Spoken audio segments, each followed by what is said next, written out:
Kokomo TV àtúngbé tuntun dé. Èrò aráyé lónìí. Bọ́ọ̀rù bayọ̀ lókè àgàbà ní àtúngbé o. Èrò aráyé lónìí. Àwọn ìròyìn lóríṣiríṣi láti inú ìwé ìròyìn. Èrò aráyé lónìí. Làwọn ará ìlú ń sọ èrò sí lóríṣiríṣi. Èrò aráyé lónìí. Àwọn ìròyìn lóríṣiríṣi káàkiri àgbáyé. Èrò aráyé lónìí. Ó tún ti yá o kájọ gbádùn ètò yẹn ó yá. Èrò aráyé lónìí. Èrò aráyé lónìí. Èrò aráyé lónìí. Èrò aráyé lónìí. Èrò aráyé lónìí. Èrò aráyé lónìí. Èrò aráyé lónìí. Ọpẹ́ ni fún Ọlọ́run. Olúwa ṣeun. Ọba ṣèyí tó wù. Àṣòótọ́ ni ọ̀rọ̀ tó máa ń sọ pé Ọlọ́run ọba mi àṣèyí tó wù. Tó bá ṣèkan àṣèkan bí òtútù, á tún ṣèkan bí ọyẹ́, á tún ṣèkan bí ooru gbà míì. Ṣùgbọ́n lọ́wọ́lọ́wọ́ báyìí ó mọ̀ lágbára o. Akọ̀dédé rí tí ọyẹ́ ọ̀hún tó tún lálẹ́ wù ni mo fẹ́ mọ́ jí lórí bẹ́ẹ̀dì láàárọ̀ mo rántí pé àmọ́ kàròyìn. Ó bá sùn bẹ́ẹ̀. Mo rántí àmọ́ kàròyìn bí mo ṣe tètè sápò lórí bẹ́ẹ̀dì tí mò ń bọ̀ ní iṣẹ́ náà lọ. In fact kí wàá ní tá àti ìrí báyìí àwọn tí wọ́n wá ń bẹ́nu òtútù lọ́hùn ó ti mọ́ wọn lára lọ́hùn. Ìwọ náà máa fi kọ́ra nítorí ijọ́ tó bá máa lọ òun. tí ń bá lọ káwa káṣá àdúpẹ́ ní ọwọ́ Ọlọ́run nítorí irú ojú ọjọ́ tí Ọlọ́run fún àwa ń bì kò sí tí ò máa wà lára tiwa o bó ṣe òtútù bó ṣe ooru kò sí ibi tọ́mọ Nàìjíríà tá àti lè kókun tiwa ká dúpẹ́ ní ọwọ́ Ọlọ́run. Olúwaṣeun Adeoye lórúkọ tèmi jẹ́ o mo tún kí wa káàbọ̀ sórí ètò Kókó Inú Ìwé ìròyìn láti ìkànnì Jígí Alára fún ti tòní náà ní òwe ní ọjọ́ Ajé ọjọ́ 11 oṣù kejìlá ọdún 2023. Olúwaṣeun Adeoye lórúkọ tèmi ń jẹ́ lẹ́ẹ̀kan sí ẹ̀yin náà dákọ̀ tí yín náà àbí ọyẹ́ ò ní jẹ́ kẹ́ lè dákọ̀ tí yín dáadáa. Olúwa Funmilayo Adesewo òun ni orúkọ tèmi. Yes ẹjá tó ṣe bá ṣe máa ń ṣe o kí ó ba lè rí bí ó ṣe yẹ kó rí kẹ́ tún gbádùn ẹ̀ bí ó ṣe yẹ kẹ́ gbádùn ẹ̀. Lónìí ìwé ìròyìn Nigeria Tribune àti ìwé ìròyìn The Punch ó wà lọ́wọ́ tèmi ń bí àwọn kókó lóríṣiríṣi náà tí ó wà ńbẹ̀ náà lákọ̀ọ́kọ́ kà kó tó di pé a wọnú kẹtẹpẹ àwọn ìròyìn ọ̀hún lọ lọ́dọ̀ tí àwọn ìwé ìròyìn wo ló ní. Mo ní ìwé ìròyìn Daily Trust àti Vanguard. Nínú ìwé ìròyìn Nigeria Tribune kókó àkọ́kọ́ tí mo kọ́kọ́ rí gbàgàdàgbàgàdà ni mo rí kókó ọ̀hún o banner headline náà ni àwọn ilé ìbò ń pè é. Wọ́n ní àwọn èèyàn tí wọ́n ń fi ọjà ránṣẹ́ sókè òkun àti àwọn èèyàn tí wọ́n ń kó ọjà wọlé láti òkè òkun ni wọ́n sọ pé wọ́n ti ń ka oríṣiríṣi nǹkan tí wọ́n ti pàdánù báyìí o látàrí bí owó tí ó jẹ́ pàṣípàrọ̀ owó ilẹ̀ òkèrè sí owó ilẹ̀ wa orílẹ̀-èdè Nàìjíríà bí ó ti ṣe di tí ó lọ sókè gegere o wọ́n ní ó hike bites rate hike wọ́n ní importers exporters incur losses as exchange rates hike bites wọn bí wọ́n ṣe kọ sínú ìwé ìròyìn Nigeria Tribune fún tòní náà nìyẹn o. Nínú ìwé ìròyìn Vanguard lèmi ti máa kọ́kọ́ bẹ̀rẹ̀ kókó àkọ́kọ́ tí èmi kọ́kọ́ rí gbá mú òun ni ó sọ pé nínú ètò ìṣúná ọdún 2024 ìjọba àpapọ̀ yóò ná owó tó lé ní 23 billion naira lórí àtúnṣe pápákọ̀ òfurufú àti àwọn ibi tí wọ́n ń gbé bàálù sí. 23 billion. Ó tiẹ̀ lé gan bí wọ́n ṣe sọ. Ó tún lé pẹ́sẹ́pẹ́sẹ́. Ó lé. Bàbá Edwin Clark náà ni wọ́n bá ààrẹ orílẹ̀-èdè wa Nàìjíríà Bọ́lá Ahmed Tinubu sọ̀rọ̀ níbi tí wọ́n ti sọ pé Tinubu kí ni tó dé lórí ọ̀rọ̀ ìpínlẹ̀ Ondo yìí wọ́n ní ìlú òsà níwà kó mọ̀ lò lórí yóò ìlò lórí ní àwọn ìpínlẹ̀ yóò tún ṣe kí ni yóò ní olórí ní àwọn tí ó tún jẹ́ olórí káfàtà ìwọ tó sì jẹ́ olórí káfàtà yìí tí kílé tó lè lo ìlànà kan tí wọ́n pè ní doctrine of necessity láti fi yanjú gbogbo àwọn wàhálà áwọ̀ kò bá lé ọ̀rọ̀ òṣèlú tí ó ń ṣẹlẹ̀ ń bẹ̀ kó lo doctrine of necessity ìlànà tó tọ́ lórí tá a máa ń lò nígbà tí nǹkan bá rí bákan gbà mí òní ọ̀n pè bẹ́ẹ̀ Clark ló ń sọ bẹ́ẹ̀ fún Tinubu nínú ìwé ìròyìn Nigerian Tribune láàárọ̀ òní.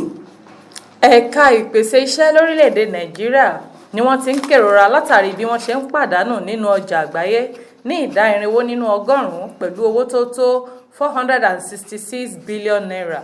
Inú ìwé ìròyìn Vanguard òun ni ó ti jẹ jáde.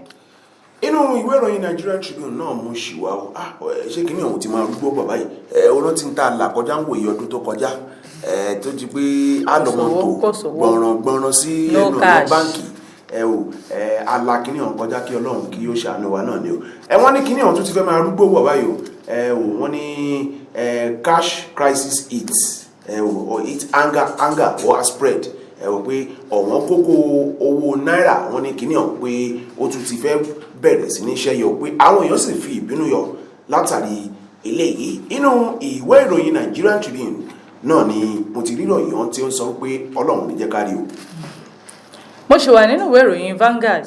àjọṣepọ̀ Niger, Mali, Burkina Faso kò lè dá omi tútù sí ọkàn ECOWAS láti tún ìjọba àwarawa ṣe. Tinubu ló sọ bẹ́ẹ̀.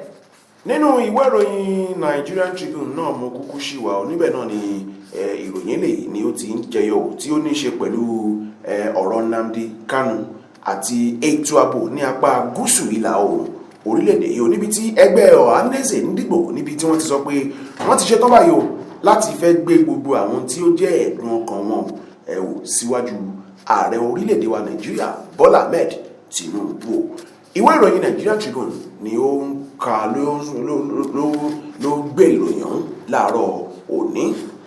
Ìjọba àpapọ̀ gbé ìgbìmọ̀ kan kalẹ̀ láti ṣe ìwádìí lórí iṣẹ́ kan tí wọ́n gbà tí owó rẹ̀ tó 1.5 trillion naira. Nínú ìwé ìròyìn Vanguard òun náà ni mo ṣe. Wọ́n ní ọjọ́ tí a bá kú làádèrè àwọn Yorùbá náà ló sọ bẹ́ẹ̀ àyànsùn láàyè o kò sẹ́ni tí ò sì ní lọ kí Ọlọ́run kí ó jẹ́ kí ọjọ́ àti ọdún kí ó jìnnà síra wọn náà ni. Wọ́n ní a ti gbọ́ ikú gbajúgbajà òǹkéwì kan ní ilẹ̀ Yorùbá o Olóyè Ọlánrewájú Adéwọ̀dé. Wọ́n ní bàbá papòdà ní àná ọjọ́ àìkú kí Ọlọ́run kí gbogbo tí bàbá fi sílẹ̀ kí Ọlọ́run kí ó bá wọn kí ó dúró tì wọ́n. Ènìyàn 18 gbẹ̀mí mì tí 17 sì farapa ní òpópónà Kaduna sí Àbújá nínú ìjàmbá ọkọ̀. Nínú ìwé ìròyìn The Punch ni mo tún kalẹ̀ balẹ̀ sí báyìí o. Ìwé ìròyìn The Punch sọ̀rọ̀ lórí ọ̀rọ̀ ẹbú ìfọpo Dangote náà ni àkọlé lẹ́yìn ni tí ó bá dé gbàgàdàgbàdà ni mo rí àkọlé ọ̀ nínú ìwé ìròyìn The Punch láàárọ̀ yìí níbi tí wọ́n ti sọ pé epo diesel àti jet A1 ìyẹn àwọn epo tí ọkọ̀ bàálù tí ó máa ń lò wọ́n ní yóò wà ní yóò di tí ó wà káàkiri o ní oṣù kínní ọdún 2024 bí wọ́n ṣe sọ pé bí wọ́n ṣe kó diesel jet A1 yìí síta wípé ìpèsè petrol wọ́n ní wọ́n sì fi wọ́n sì dá ọjọ́ lórí ọjọ́ tí yóò jáde síta tiẹ̀ ní ẹ̀bùn fọ̀pọ̀ Dangote náà ní gbogbo ẹ̀ ni ó dálé lórí. Inú ìwé ìròyìn The Punch náà ni mo ti rí àkọlé lẹ́yìn gbàgàdà ni. Inú ìwé ìròyìn Daily Trust lèmi fẹ́ máa kán lù báyìí. Wọ́n ní ìdí tí owó náírà sì fi di ọ̀wọ́n gógó lẹ́yìn ìdájọ́ tí ilé ẹjọ́ gbé kalẹ̀. Mo rò pé ó ti sọ ohun tí mẹ́nu bà ìròyìn yẹn náà lẹ́ẹ̀kọ́ tí wá di tọ́rọ́ fọ́nkálé. Nínú ìwé ìròyìn The Punch náà ni àwọn ẹgbẹ́ àwọn ọ̀dọ́ kan níbi tí wọ́n ti ń sọ fún ààrẹ orílẹ̀-èdè wa Bọ́lá Ahmed Tinubu pé gbogbo jápa tí àwọn èèyàn tí wọ́n sọra wọn di jàpá lé lórí wọ́n ní Tinubu ó bẹ́tà báyìí ààrẹ ẹ tètè fòpin sí káwọn èèyàn kí wọ́n má jápa mọ́ ní orílẹ̀-èdè yìí. Inú ìwé ìròyìn The Punch náà ni mo ti rí ìròyìn ọ̀hún láàárọ̀ òní o. Daily Trust náà ni mo ṣe wà. Adájọ́ àgbà ní ìpínlẹ̀ Delta dá àwọn ẹlẹ́wọ̀n 13 sílẹ̀. Ọlọ́run jẹ́ ká ṣe wọn. Nínú ìwé ìròyìn The Punch náà ni mo kúkú ṣì wà olórí ètò ìṣúná ọdún 2024 náà ni wọ́n ní ìjọba àpapọ̀ ti ṣetán tí wọ́n fẹ́ ná owó kan tí ó lé ní ẹgbẹ̀rin bílíọ̀nù náírà ó lé ọgbọ̀n ó tún wá lé méje 837 billion naira. Wọ́n ní wọ́n fẹ́ fi ṣe àwọn ọ̀nà lóríṣiríṣi tó pé àwọn ọ̀nà ohun tí a bá ní àkà wọn ní méní méjì mẹ́ta mẹ́rin bámbám ó ń lọ bí 2,254 roads àti àwọn afárá lóríṣiríṣi lórílẹ̀-èdè yìí. Inú ìwé ìròyìn The Punch náà ni mo ti rí àkọlé léyìí láàárọ̀ òní o. Ènìyàn 16 gbẹ̀mí mì tí ènìyàn 17 sì farapa níbi ìjàmbá ọkọ̀ tó wáyé ní òpópónà Kaduna sí Àbújá. Ìwé ìròyìn The Punch náà ni àkọlé eléyìí náà tún wà o níbi tí àjọ IMF International Monetary Fund àwọn àjọ tó ń yáni lówó lágbàáyé nù níbi tí wọ́n ti sọ̀rọ̀ wípé àwọn owó tí à ń pa wọlé lórílẹ̀‐èdè yìí Nigerians revenue wọ́n ní kò tó pé kò tiẹ̀ tó nǹkan kan láti ṣe agbátẹrù ìdàgbàsókè bá a ṣe fẹ́ lórílẹ̀‐èdè yìí. Inú ìwé ìròyìn The Punch ni mo ti rí àkọlé ọ̀hún láàárọ̀ òní o. Nínú ìwé ìròyìn Daily Trust náà ni mo ṣe wà. Àìsí ìtọ́jú tó kún ojú òṣùwọ̀n fún àwọn ọmọdé òun ni ó fa ikú òjijì fún wọn. Ọmọ wọn ló kú. Àmín o. Nínú ìwé ìròyìn The Punch náà ni màá ti máa ka kókó tí màá kà gbẹ̀yìn kó tó di pé a bọ́ sí abala kẹtẹpẹ láàárọ̀ òní o. Níbẹ̀ ni mo ti rí ìròyìn eléyìí níbi tí wọ́n ti sọ pé àwọn aṣòfin wa lórílẹ̀‐èdè yìí ò gbogbo wọn pátápátá ni wọ́n ti donate owó kan fún àwọn tí àṣìní bọ́ọ̀bù tí ó bà ní ìpínlẹ̀ Kaduna. Wọ́n ní owó oṣù kan wọn tí ń ṣe 109 million naira ni wọ́n sọ pé wọ́n donate fún àwọn tí wọ́n fara kásá ìṣẹ̀lẹ̀ àṣìní bọ́ọ̀bù ní ìpínlẹ̀ Kaduna. Ìwé ìròyìn The Punch ló kọ ròyìn ọ̀hún láàárọ̀ òní. Èyí tí màá fi kásẹ̀ lọ́dọ̀ tèmi nínú ìwé ìròyìn Daily Trust ló sọ wípé nínú ètò ìṣúná ọdún 2024 iléeṣẹ́ tó ń rí sí àkànṣe iṣẹ́ yóò ná 1 billion naira lórí oko gígé àti 3.1 billion naira lórí àwọn ọkọ̀ tí wọ́n fẹ́ fi gé oko àti tí wọ́n fi ṣe ọkọ̀. Àdá ni òun bá wọn àdá tí wọ́n lò tán àti èèyàn gan wọn. kí Ọlọ́run kó ṣàdúrà náà yóò. Ẹnu ìwé ìròyìn tí Funmilayo kàgbẹ̀yìn náà ni a ti máa tàta pínṣẹ̀ lọ sí abala kẹtẹpẹ láàárọ̀, ṣùgbọ́n kó tó di pé a wọnú abala kẹtẹpẹ nísàn ẹ jẹ́ ká bomi là ká dókè lọ́hùn à ń padà bọ̀ náà. Tẹlifíṣàn kan àrà ọ̀tọ̀ tí aráyé fẹ́. Prison 24 TV láyé sọ. Àtótó aréde pàkó yí bàbá màgánà àǹfààní ńlá ló wọlé tọ̀ wá wá yìí o. Àǹfààní láti darapọ̀ mọ́ iléeṣẹ́ amóhùnmáwòrán àti rédíò orí ẹ̀rọ ayélujára kan nílẹ̀ yìí. Prison 24 TV jígí alára rédíò tó kalẹ̀ ká sílùú Ìbàdàn. Iléeṣẹ́ tẹlifíṣàn tí wọ́n mọ̀ mọ́ àwọn ètò àtàtà lóríṣiríṣi ni. Àǹfààní ńlá rèé o fún gbogbo ẹni tó ní ẹ̀bùn àti ọgbọ́n àtinúdá láti wá fi ẹ̀bùn tiyín náà hàn. Kẹ́yìn náà lè di ìlúmọ̀ọ́ká gbóhùnsáfẹ́fẹ́. Akọ́ṣẹ́mọṣẹ́ agbóhùnsáfẹ́fẹ́ lédè Yorùbá pọ́nbélé àti Gẹ̀ẹ́sì ni wọ́n ní. Tàbí akọ̀ròyìn àti akàròyìn eré ìdárayá àti bẹ́ẹ̀ bẹ́ẹ̀ lọ lédè Yorùbá àtèdè Gẹ̀ẹ́sì. Ayàwòrán cameraman. Aṣọ àwòrán pọ̀ editor. Onímọ̀ nípa ìwádìí ìtàn documentary researcher. Onímọ̀ nípa ìpolongo ọjà lójú òpó ayélujára. E-marketer àti akọ̀wé secretary. Àǹfààní tún wà fún ẹni tí ò tí ì máa gbóhùnsáfẹ́fẹ́ ya àwòrán so àwòrán pọ̀ àti bẹ́ẹ̀ bẹ́ẹ̀ lọ ṣùgbọ́n tó gbàgbọ́ wípé o lè kọ́ṣẹ́mọṣẹ́ lórí ẹ̀. Àwọn nọ́mbàs wọ̀nyí ni kẹ́ ẹ pè fẹ́kúnrẹ́rẹ́ àlàyé o 0705 058 0241 àti 09039893895. tàbí kẹ́ WhatsApp nìkan sórí +1347 285 7401. lórí Facebook, Instagram àti Twitter ẹ kàn sí @prism24tv. wá lo ẹ̀bùn tiẹ̀ náà níbi táyé ó ti gbà ọ́ ní Prism 24 TV jígí alára rédíò a máa retí yín o. Prison 24 TV jígí alára rédíò ní gbogbo àwọn tó dá mọ̀ ń gbọ́. Prison 24 TV jígí alára rédíò ní gbogbo àwọn tó dá mọ̀ ń sọ. Tẹlifíṣàn kan àrà ọ̀tọ̀ tí aráyé ń fẹ́. Prison 24 TV láyé sọ. Ó ti akájọ tẹ̀ síbi táyé ti tẹ̀ sí ó yá. Prison 24 TV láyé sọ. Ẹ káàbọ̀ padà sí abala tí a ti máa ka àwọn kẹtẹpẹ ìròyìn ní kọ̀ọ̀kan ìjèjì lẹ́yìn tá a ti bomi là á díẹ̀. Ẹ káàbọ̀ padà lẹ́ẹ̀kan sí. Lọ́dọ̀ tèmi ìwé ìròyìn Nigerian Tribune náà ni màá ti kọ́kọ́ fi bẹ̀rẹ̀ o. Níbẹ̀ náà ni mo ti rí ọ̀rọ̀ kan o tí olóyè Edwin Clark tí ó ń sọ sí ààrẹ orílẹ̀-èdè wa Nàìjíríà yìí o. Níbi tí olóyè Edwin Clark tí ó ti ń sọ fún ààrẹ Tinubu pé ààrẹ Tinubu wípé ẹ ṣe apply tí eléèbó ń pè ní doctrine of necessity láti fi yanjú àwọn aáwọ̀ kò bá olè ọ̀rọ̀ òṣèlú tí ó ń ṣẹlẹ̀ lọ́wọ́ ní ìpínlẹ̀ Ondo. Lórí àkọlé yẹn o àwọn ìsọ̀ǹgbè kan náà tún wà àwọn riders lóríṣiríṣi tí ó wà lábẹ́ o níbi tí wọ́n tún ti bu ẹnu àtẹ́lu bí olólùfẹ́ gómìnà àti olólùfẹ́ Ayédatiwa ti ṣe igbákejì gómìnà bí àwọn náà bí wọ́n tún ṣe lọ lọ́tọ̀ọ̀tọ̀ ní ìpínlẹ̀ náà. Bákan náà lórí ìbuwọ́lù tó jẹ́ ayédèrú tí wọ́n ń ṣe ní orúkọ gómìnà ìpínlẹ̀ Ondo náà èrò àwọn agbẹjọ́rò ó ṣọ̀tọ̀tọ̀ lórí ìwádìí kan tí wọ́n ṣe o lọ́nà ìmọ̀ ìjìnlẹ̀ ìyẹn forensic report lórí ìbuwọ́lù náà. Ààrẹ Bọ́lá Tinubu ni wọ́n ti sọ fún wọn wípé kí ó tẹ̀lé àwọn ìlànà kan tí ó tọ́ tí òfin là kalẹ̀ lórí aáwọ̀ ọ̀rọ̀ òṣèlú tí ó ń lọ lọ́wọ́ nípínlẹ̀ Ondo tí eléèbó pè ní doctrine of necessity látàrí bí aáwọ̀ náà ṣe jẹyọ lórí gómìnà ìpínlẹ̀ náà Rotimi Akeredolu bí kò ti ṣe ní àǹfààní àwọn láti ṣe àwọn ojúṣe rẹ̀ bíi gómìnà ní ìpínlẹ̀ náà. Àgbà ọ̀jẹ̀ kan nínú òṣèlú Chief Edwin Clark ní ó pe ìpè yìí ní ọjọ́ ìsinmi àná nínú ìwé kan tí ó fi ránṣẹ́ sí ààrẹ orílẹ̀-èdè yìí tí wọ́n pe àkọlé ìwé náà ní aáwọ̀ ìpínlẹ̀ Ondo nílò ojútùú kíákíá, urgent need to resolve the Ondo State impasse. Àgbà ọ̀jẹ̀ náà fi ipò tí ìpínlẹ̀ náà wà ó fi wé ti ohun tí ó ṣẹlẹ̀ lásìkò ìṣèjọba ààrẹ Umaru Musa Yar'Adua ní ọdún 2010 nígbà tí ààrẹ tẹ́lẹ̀ náà kọ̀ láti gbé ìjọba lé igbákejì rẹ̀ lọ́wọ́, ìyẹn látàrí àìsàn tí ó ń ṣe nígbà náà.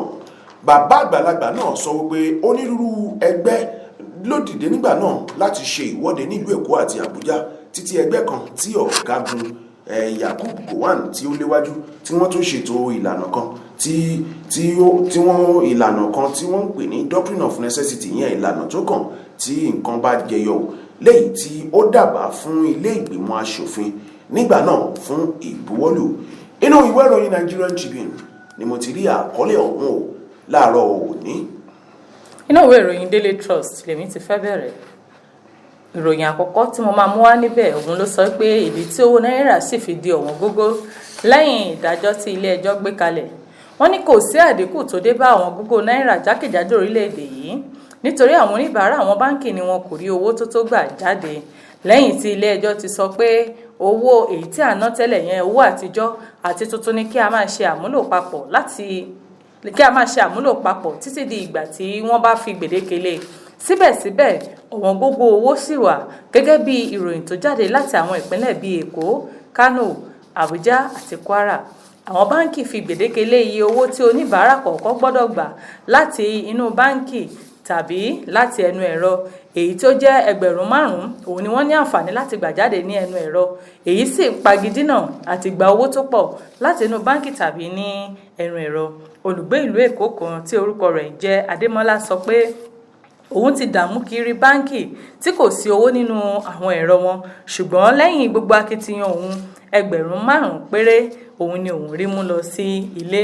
Oníbàárà kan tí òun jẹ́ Sulaiman ní òun fi ẹgbẹ̀rún 1 àti 200 náírà ìyẹn 1,200 naira gba ẹgbẹ̀rún 10 náírà ìyẹn 10,000 lọ́wọ́ àwọn tó ń lo POS ní òpin ọ̀sẹ̀ ní ìpínlẹ̀ Èkó. Àwọn ènìyàn kan ní tí àwọn bá fẹ́ gba ẹgbẹ̀rún lọ́nà 100 náírà nínú báńkì, sí ìyàlẹ́nu àwọn báńkì ní ẹgbẹ̀rún 10 péré òun ni wọ́n lè san jáde fún wọn. Ìdí tí owó náírà sì fi di ọ̀wọ́n gógó lẹ́yìn ìdájọ́ ilé ẹjọ́ èyí tí wọ́n gbé kalẹ̀ òun ni àwa mọ̀ báyìí Ọlọ́run ṣàgbà wá nígbà téèyàn bá tún lówó báńkì tí ò tún lè rówó ná sẹ́yìn pé ètò ti kọjá lọ Ọlọ́run má tún járe o, Ọlọ́run má tún ó lágbára o. àwọn ibi tó ti ṣàn dé yẹn ó yà gbẹ́gbẹ́ kó má ṣàn lọ́dọ̀ tiwa bá mi o. ìpínlẹ̀ Ọ̀yọ́ o. Inú ìwé ìròyìn Nigerian Tribune náà ni màá ti ka àkọlé ẹlẹ́ẹ̀kejì eléyìí o níbi tí ọ̀rọ̀ tó ní ṣe pẹ̀lú náírà náà ní kọ́nà tí ó ṣe àmìwá náà ni wọ́n ní ọ̀wálà ọ̀wọ́n gógó náírà wọ́n ní ó tún ti fẹ́ bẹ̀rẹ̀ báyìí o. Wọ́n sì sọ pé látàrí èyí àwọn èèyàn wọ́n fa ìbínú yọ ní tiwọn o. Bákan náà ni wọ́n ti sọ pé ominú kan àwọn èèyàn bí àwọn tí wọ́n ń ṣe okòwò POS bí wọ́n ṣe gbé owó lé owó tí ó jẹ́ commission wọn ní o. Inú ìwé ìròyìn Nigerian Tribune ni mo ti rí àkọlé ọ̀hún ẹ̀kúnrẹ́rẹ́ rẹ̀ yóò. Ọ̀gọ̀rọ̀ àwọn ọmọ orílẹ̀-èdè Nàìjíríà ni wọ́n ti fi àìbínú wọn sí bí ọ̀wọ́n gbogbo owó bí ó tún ṣe ṣẹ́yọ ní àwọn ìpínlẹ̀ kan ní orílẹ̀-èdè yìí látàrí bí àwọn oníbàárà àwọn ilé ìfowópamọ́ bí wọ́n tún ṣe ń jàjàgbùdù fún ìwọ̀nba owó péréte tí ó wà nínú àwọn ẹ̀rọ ATM àti lọ́dọ̀ àwọn tí wọ́n ń ṣe okòwò POS. Wọ́n ní ìpínlẹ̀ Èkó lọ́jọ́ ìsinmi àná òbítíbitì àwọn ènìyàn ni wọ́n ń jìjàgbùdù láti gba owó lẹ́nu ẹ̀rọ ATM látàrí bí ọ̀wọ́n gbogbo owó tún ṣe gbilẹ̀ níbẹ̀. Àwọn oníbàárà àwọn ilé ìfowópamọ́ náà tí inú ń bí ni wọ́n gbé ojú ágan wo àwọn aláṣẹ àwọn ilé ìfowópamọ́ àti àwọn ẹ̀ṣọ́ ilé ìfowópamọ́ tí ó wà níbi ẹ̀rọ ATM náà láti fi ẹ̀hónú hàn ní àwọn ilé ìfowópamọ́ ọ̀hún. Inú fu àyàfu ni àwọn ọmọ orílẹ̀-èdè yìí wà báyìí pẹ̀lú bí wọ́n ti ṣe ń rò wípé ọ̀wọ́n gógó owó náírà náà tún lè dá orílẹ̀-èdè yìí padà sí ipò tí ó wà níbi nǹkan bí oṣù méjì àkọ́kọ́ ọdún tí a wọ̀ yìí látàrí ìlànà tí ó ní ṣe pẹ̀lú owó náírà tí ààrẹ tẹ́lẹ̀ lórílẹ̀‐èdè yìí nígbà náà ààrẹ Muhammadu Buhari lò nígbà náà léyìí tí ó mú nǹkan pàkàṣọ lórílẹ̀‐èdè yìí o. Inú ìwé ìròyìn Nigerian Tribune ni mo ti rí àkọlé ọ̀hún o. Jẹ́ sáré jó kókó ńlá yìí náà mọ́ o níbi tí wọ́n ti sọ pé àwọn tí wọ́n ń kó nǹkan wọlé àti àwọn tí wọ́n ń fi nǹkan ránṣẹ́ sókè òkun ni wọ́n sọ pé wọ́n ti ń ka oríṣiríṣi ohun tí wọ́n pàdánù látàrí ohun tí ó so mọ́ ìlànà owó pàṣípàrọ̀ lórílẹ̀‐èdè yìí lọ́wọ́ báyìí o. Inú ìwé ìròyìn The Nigerian Tribune ni mo ti rí àkọlé ọ̀hún gbàgàdàgbàgàdà láàárọ̀ òní. Inú ìwé ìròyìn Daily Trust náà ni mo ṣì wà. Adájọ́ àgbà ní ìpínlẹ̀ Delta dá àwọn ẹlẹ́wọ̀n 13 sílẹ̀. Adájọ́ àgbà ti ìpínlẹ̀ Delta onídàájọ́ Teresa Jai ni ó ti dá àwọn ẹlẹ́wọ̀n 13 sílẹ̀ ní àwọn ọgbà ẹ̀wọ̀n márààrún tó wà jákèjádò ìpínlẹ̀ náà. City and Crime sọ nínú àtẹ̀jáde rẹ̀ wípé adájọ́ àgbà náà ló sọ èyí di mímọ̀ ní Ogwashi Oku Correctional Center níbi tó ti ṣe àbẹ̀wò òpin ọdún sí àwọn ọgbà ẹ̀wọ̀n náà èyí tó gbà tó ọ̀sẹ̀ 3. Adájọ́ àgbà Jai sọ pé àwọn tí òun dá sílẹ̀ ọ̀hún ni wọ́n fi ẹ̀sùn bíi olè jíjà, ìgbìyànjú láti gbẹ̀mí ẹnìkejì, ẹgbẹ́ tí kò bá òfin ilẹ̀ wa mu. Ó ní àwọn wọ̀nyí ni wọ́n fi àwọn ẹ̀sùn wọ̀nyí kàn. Ó ní ìgbésẹ̀ láti dá wọn sílẹ̀ wá lórí ìmọ̀ràn tí Director of Public Prosecution DPP fi léde pé wọn kò ní ẹjọ́ kankan láti jẹ́. Inú ìwé ìròyìn Nigerian Tribune jẹ́ sáré mú ilé ìkí tó sáwọnú ìwé ìròyìn ìtàn láàárọ̀ yìí o. Àti mú wá gẹ́gẹ́ bí kókúlẹ̀ kan pé gbajúgbajà akéwì nílẹ̀ Yorùbá olóyè Ọlánrewájú Adépọ̀jù bàbá ti rèwálé àṣà.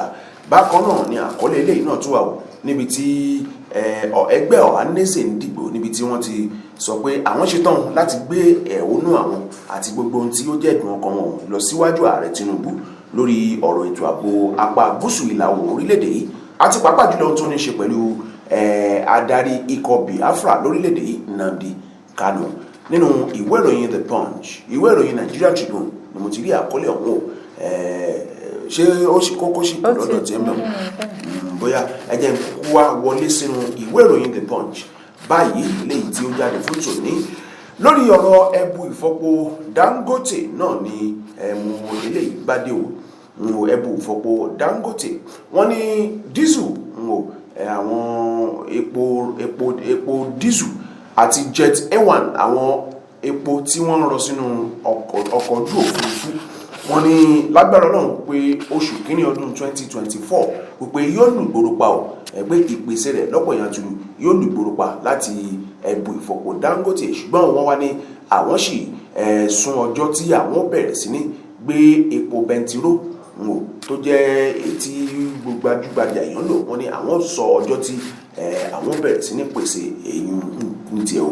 Wọ́n ní gbogbo ètò ní ó ti tò báyìí o tí ẹbu ìfọpo Dangote yóò bẹ̀rẹ̀ iṣẹ́ o pé oṣù kínní ọdún tó ń bọ̀ ni pé yóò bẹ̀rẹ̀ iṣẹ́ o pé epo dísù àti epo jet A1 tí àwọn ọkọ̀ òfurufú ń lò wọ́n sọ pé wọ́n gbé já síta o ní oṣù kínní ọdún tí ó ń bọ̀ nígbà tí ìpèsè epo petrol sì wà ní ìdádúró ní tiẹ̀ o látàrí bí ó ṣe jẹ́ pé ní ìsọ̀rí ní ìpèsè àwọn epo náà wà.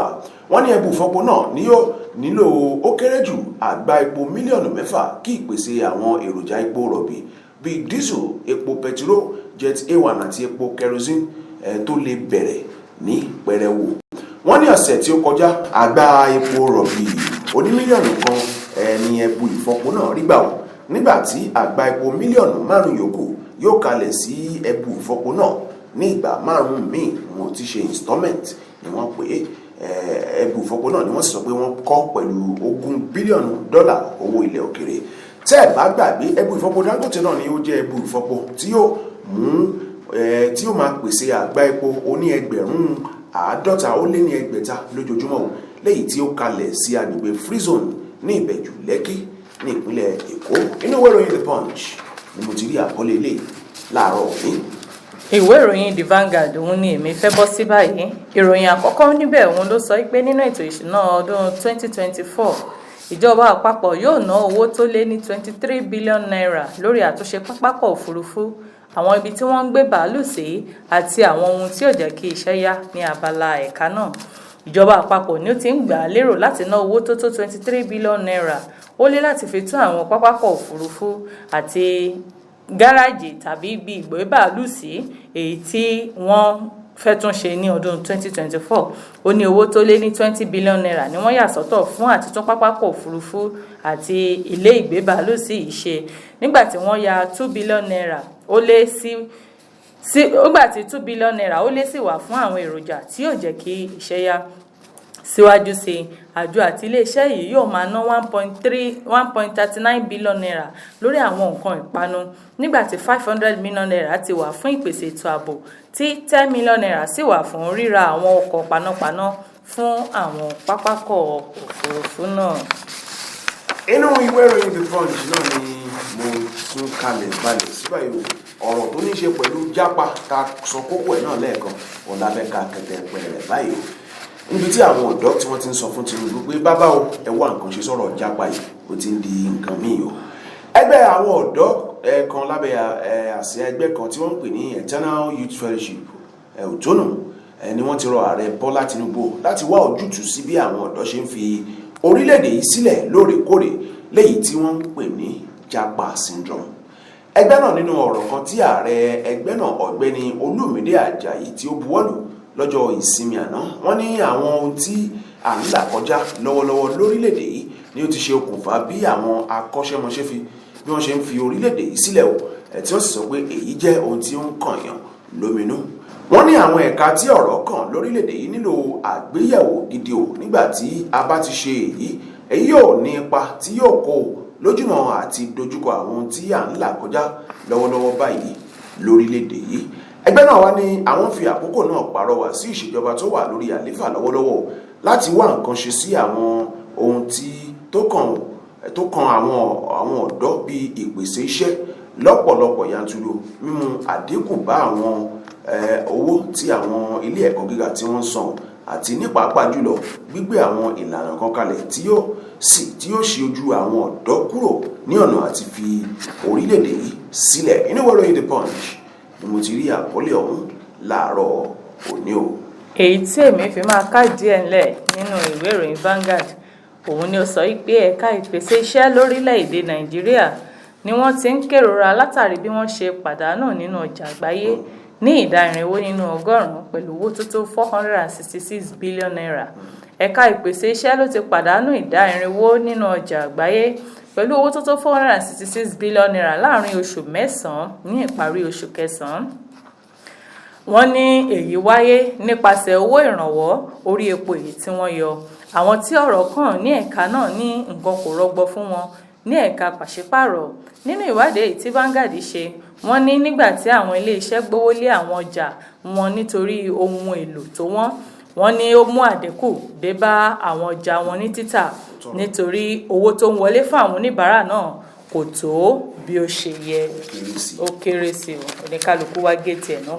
Kọ́lọ́n ṣe àlùwá náà ṣé ó ti tán lọ́dọ̀ tí ń lọ ẹ jẹ́ ń sáré rún eléyìí mọ́ nínú ìwé ìròyìn The Punch tó jáde fún ìlú náà ni wọ́n ní ìjọba àpapọ̀ ni wọ́n ti ṣe tán báyìí ó pé owó tí wọ́n ná lórí àtúnṣe àwọn ọ̀nà àti àtúnṣe fárá lóríṣiríṣi lórílẹ̀-èdè yìí àwọn fárá tí àwọn ọ̀nà tí wọ́n sọ pé ó tó 2,254 wọ́n ní owó tíjọba àpapọ̀ ná o wọ́n ní owó ọ̀hún ó tó òun náà ní 830 bílíọ̀nù náírà ó tún wá lé méjì 837 bílíọ̀nù náírà ẹni ìwé ìròyìn The Punch náà ni. Bákan náà àjọ tó ń yáni lówó lágbàáyé IMF náà tún sọ̀rọ̀ ọ̀rọ̀ wọn jẹyọ nínú ìwé ìròyìn The Punch láàárọ̀ ní oníbi tí wọ́n ti sọ pé owó tá à ń pa wọlé lórílẹ̀‐èdè yìí wọ́n ní ó kéré jọjọ fún ìdàgbàsókè ọrọ̀ ajé wa lórílẹ̀‐èdè yìí o.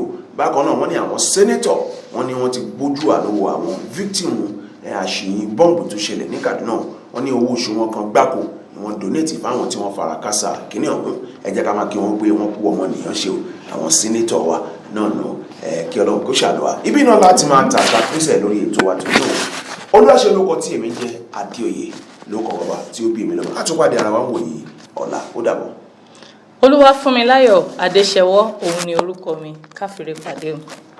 tẹlifíṣàn kan àrà ọ̀tọ̀ tí aráyé fẹ́. Prison 24 TV láyé sọ. àtúntò arédè pàkó yí bàbá mọ̀gánà àǹfààní ńlá ló wọlé tọ̀ wá wáyé o. àǹfààní láti darapọ̀ mọ́ iléeṣẹ́ amóhùnmáwòrán àti rédíò orí ẹ̀rọ ayélujára kan nílẹ̀ yìí Prison 24 TV jígí alára rédíò tó kalẹ̀ ká sílùú Ìbàdàn. iléeṣẹ́ tẹlifíṣàn tí wọ́n mọ̀ mọ́ àwọn ètò àtàtà lóríṣiríṣi ni. àǹfààní ńlá rèé o fún gbogbo ẹni tó ní ẹ̀bùn àti ọgbọ́n àtinúdá láti wá fi ẹ̀bùn tiyín náà hàn kẹ́yìn náà lè di ìlúmọ̀ọ́ká gbóhùnsáfẹ́fẹ́. akọ́ṣẹ́mọṣẹ́ agbóhùnsáfẹ́fẹ́ lédè Yorùbá pọ́nbélé àti Gẹ̀ẹ́sì ni wọ́n ni. tàbí akọ̀ròyìn àti akàròyìn eré ìdárayá àti bẹ́ẹ̀ bẹ́ẹ̀ lọ lédè Yorùbá àtèdè Gẹ̀ẹ́sì. ayàwòrán cameraman. aṣọ àwòrán pọ̀ editor. onímọ̀ nípa ìwádìí ìtàn documentary researcher. onímọ̀ nípa ìpolongo ọjà lójú òpó ayélujára e-marketer àti akọ̀wé secretary. àǹfààní tún wà fún ẹni tí ò tí ì máa gbóhùnsáfẹ́fẹ́ ya àwòrán so àwòrán pọ̀ àti bẹ́ẹ̀ bẹ́ẹ̀ lọ ṣùgbọ́n tó gbàgbọ́ wípé o lè kọ́ṣẹ́mọṣẹ́ lórí ẹ̀. àwọn nọ́mbàs wọ̀nyí ni kẹ́ ẹ pè fẹ́kúnrẹ́rẹ́ àlàyé o 0705 058 0241 àti 09039893895. tàbí kẹ́ WhatsApp nìkan sórí +1347 285 7401. lórí Facebook Instagram àti Twitter ẹ kàn sí @prism24tv. wá lo ẹ̀bùn tiẹ̀ náà níbi táyé ó ti gbà ọ́ ní Prism 24 TV jígí alára rédíò a máa retí yín o. Prison 24 TV jígí alára rédíò ní gbogbo àwọn tó dá mọ̀ ń gbọ́. Prison 24 TV jígí alára rédíò ní gbogbo àwọn tó dá mọ̀ ń sọ. tẹlifíṣàn kan àrà ọ̀tọ̀ tí aráyé ń fẹ́. Prison 24 TV láyé sọ. ó ti akájọ tẹ̀ síbi táyé ti tẹ̀ sí ó yá. Prison 24 TV láyé sọ.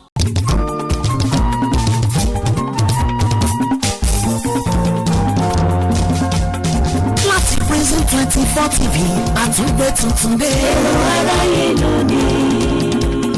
bọ́ọ̀rùn bayọ̀ lókè àgàbà ní àtúngbé o. èrò aráyé lónìí. àwọn ìròyìn lóríṣiríṣi láti inú ìwé ìròyìn. èrò aráyé lónìí. làwọn ará ìlú ń sọ èrò sí oríṣiríṣi. èrò aráyé lónìí. àwọn ìròyìn lóríṣiríṣi káàkiri àgbáyé. èrò aráyé lónìí. ó tún ti yá o kájọ gbádùn ètò yẹn ó yá. èrò aráyé lónìí.